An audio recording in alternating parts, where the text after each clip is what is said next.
दोस्तों आज आपको कटिंग्स जो लगाई थी मैंने उसकी अपडेट भी देनी है और नंथरा की कुछ कटिंग लगा रहा हूँ, तो उस वो भी आपको दिखाते हैं किस तरह लगाना है। सॉइल जो मैंने ली है इसके लिए, इसमें लीफ कंपोस्ट है और सिंपल सॉइल है और सैंड है थोड़ी मिक्स हुई, गार्डन सॉइल है। तो ये बहुत सॉफ्ट सॉइल है और इसमें आप जो कुछ भी कटिंग वगैरह लगाएंगे बहुत अच्छी ग्रो होती है। तो ये देखिए इतने से पॉट मैंने फिल कर लिए हैं। इसके लिए इतना बड़ा पॉट की ज़रूरत नहीं है, छोटे पॉट्स में भी आप लगा सकते हैं। और इनको अभी शिफ्ट कर दिया मैंने प्रॉपर जगह पे जहाँ पे रहना है इन्होंने कुछ दिन के लिए। तो ये मैंने एक लास्ट वीक में थोड़ा सा पोर्शन नहीं था यहाँ पे लगाया था, तो ये अभी सब ग्रो हो गई हैं। तो ये जब भी रेनी सीज़न आता है उसमें आप इसको जहाँ भी जितना भी लगा दें, कैसे भी लगा दें, ये ग्रो हो जाता है बहुत आसानी से।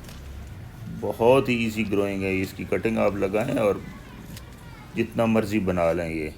ये बाउंड्री वॉल पे किसी गार्डन के किनारे पे आप लगाएं, छोटी सी इसकी बनाएं, ज़्यादा हाइट भी नहीं होती है। एक छोटी सी वॉल सी, बाउंड्री सी, कोई भी पार्टीशन, बहुत खूबसूरत लगती है ये इसकी। और कभी कलर इसका लाल भी हो जाता है, कभी थोड़ा सा ग्रीन रहता है, डिपेंड करता है टेम्परेचर पे और धूप पे कितनी पड़ती है और पानी कितना दे रहे हैं उसके ऊपर। इस तरह आप 2-3 टन ये लगा दें ब्रांच थोड़ी सी अंदर करके, फिर हल्का हल्का पानी दे दें और रख दें, शेड में रख दें 2-4 दिन के लिए। जब ये स्टेबल हो जाए, खड़े हो जाए, सही रुक जाएँ, ग्रोथ शुरू कर दें, तो फिर आप बेशक इनको पार्शल शेड पे ले आएँ, फिर उस बाद धूप में कहीं भी ग्राउंड में लगा दें जहाँ ज़रूरत है।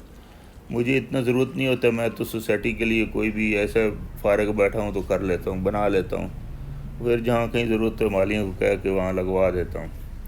तो ये मेरे पास ब्लीडिंग हार्ट की वाइन है, तो इसकी मैं भी एक कटिंग बना रहा हूँ ताकि ये भी लगे। इसके 2-3 नोड आप रख लें और जो नीचे है सबसे वो नोड के नीचे से आपने काटना है। और पत्ते निकल भी जाएं या एक आध पत्ता रख भी लें तो कोई हर्ज नहीं होता है, सिर्फ आपने देखना है कि उसमें कोई ना कोई नोड। अभी इसमें ना ऊपर इस टहनी में कुछ ज़्यादा है ना नीचे कुछ स्टिक में है, इसलिए ये निकाल ही देते हैं।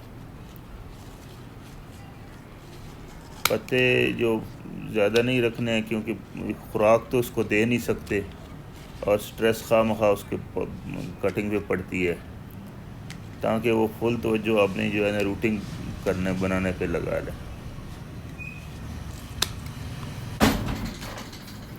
कोशिश करें कि जो लास्ट के 2 पत्ते हैं उसको आधा आधा आधा रख लें, क्योंकि थोड़ा सा उसका फ्लो चलता रहे,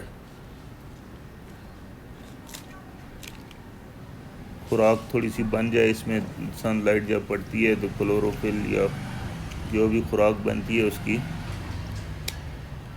एनर्जी के लिए थोड़ी बहुत उसको चाहिए, लेकिन ज़्यादा पत्ते नहीं रखने हैं क्योंकि उसको वापस खुराक वो नहीं दे सकता। नोड के बिल्कुल नीचे से कट करें और नीचे वाले पत्ते साफ़ कर दें, या जो भी उनकी टहनियाँ बच गई हैं।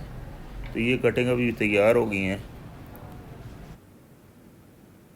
और ये देखें इसको सबको हमने नोड के जस्ट नीचे से कट किया है और थोड़ा सा टेपर दे के 45 डिग्री पे काट दें आप, उसमें उसका एरिया ज़्यादा हो जाता है कटिंग का।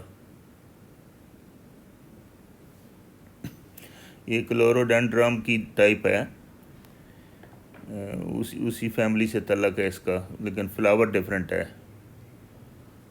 तो ये पहले भी एक कटिंग मैंने 2 लगाई हुई हैं और वो ग्रो हो गई हैं, तो तब मैंने कहा थोड़ी और लगा देते हैं। थोड़ा सा लेट हो गया हूँ, अभी रेंज थोड़ी कम हो गई हैं, शायद होती हैं कि नहीं। तो बहरहाल इस तरह मैंने इसके अंदर पहले लगाई थी, शायद आपने वीडियो मेरी देखी होगी, सैंड पेपर वाइन की, वो नहीं सक्सेस हुई। तो मैंने एयर लेयरिंग की है, उसको देखूंगा, चेक करूंगा कि अगर वो सक्सेस हुई है कि नहीं तो दोबारा इसको ट्राई करूंगा जनवरी फरवरी में, क्योंकि वो भी ग्रोथ का सीज़न होता है, उसमें चांसेस ज़्यादा होते हैं कटिंग के ग्रो होने के। अगर तो एयर लेयरिंग हो जाएगी तो फिर बहुत सारी एयर लेयरिंग से प्लांट तैयार मैं कर लूँगा, कोई मसला नहीं।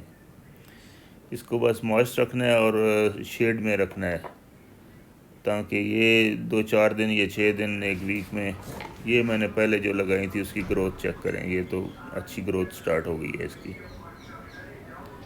2 कटिंग्स हैं एक में। तो इसको भी शेड में शिफ्ट कर दिया है।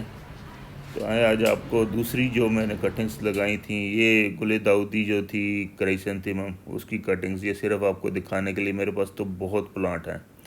ये जो है बिटर लीफ, जो नाइजेरिया के एक दोस्त से लिया था कटिंग्स, वो देखें। और ये कर्टन क्रीपर वाइन है, पीछे और कुछ लगा दिए हैं कटिंग्स उसी की, क्योंकि इसके जो बेनिफिट हैं उसके लिहाज से बहुत ज़्यादा होने चाहिए। ये करी लीव्स के मैंने सीड गोडी हुई थी, तो उसके अंदर मैंने पके हुए खड़े थे, तो मैंने उठा के वो फेंक दिए ऐसे ही, तो इतने ग्रो हो गए। उनको अभी निकाल के मैंने छोटे पार्ट्स में शिफ्ट कर दिया है, ताकि किसी को दिया जा सके गिफ्ट ऐसे ही।